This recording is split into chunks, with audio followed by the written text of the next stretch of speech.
When gasoline prices go up, do you have an empty feeling? When you get a really good deal on concert tickets and you pay a lot lower price than you thought you were going to pay, does that give you a warm and fuzzy feeling? Those feelings can be connected to what economists call consumer surplus. I'm Professor John List, and this is Economics for Everyone.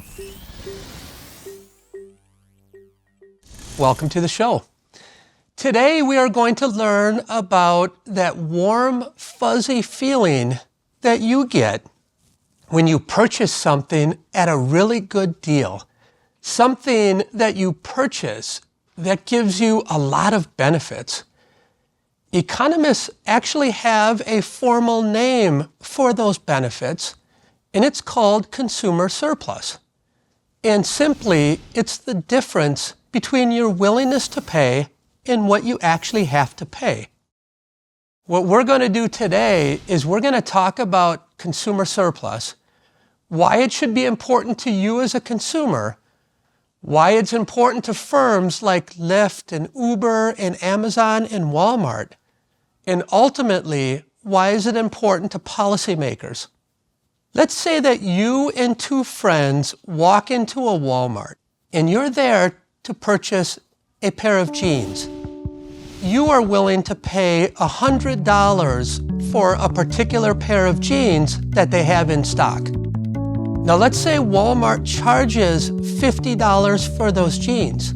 Well, if I'm an optimizer, should I buy those jeans? An economist would say, yes, you should. And in fact, after you purchase them, your consumer surplus will be $50. It's because it's simply what you're willing to pay minus what you have to pay. So it's $100 minus $50. That's your consumer surplus.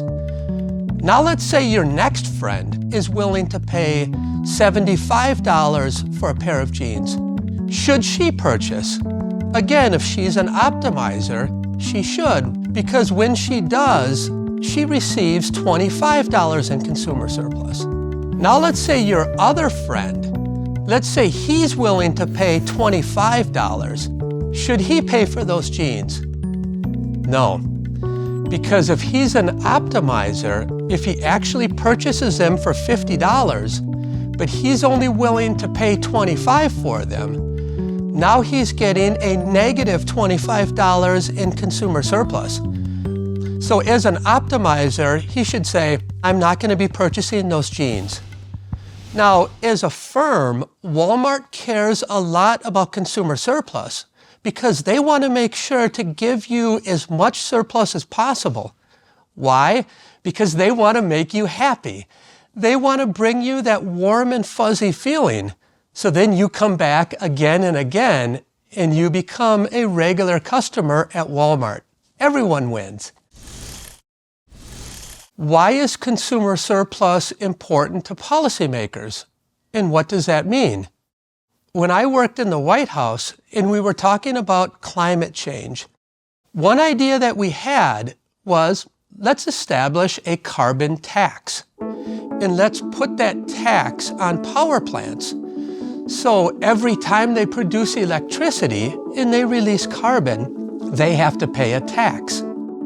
Some of that tax will go through to the price of electricity that you have to pay. So think about it. In the summer when it gets really hot, you turn on your air conditioning.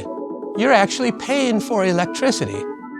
If everything else stays the same, but the price increases, you have an empty feeling because that price increase causes you to lose consumer surplus. And that's important to the government. Now you can say, well, it's important to tackle climate change too. That's right. So what the government has to do is this balancing act between how much consumer surplus are we willing to give up for tackling climate change.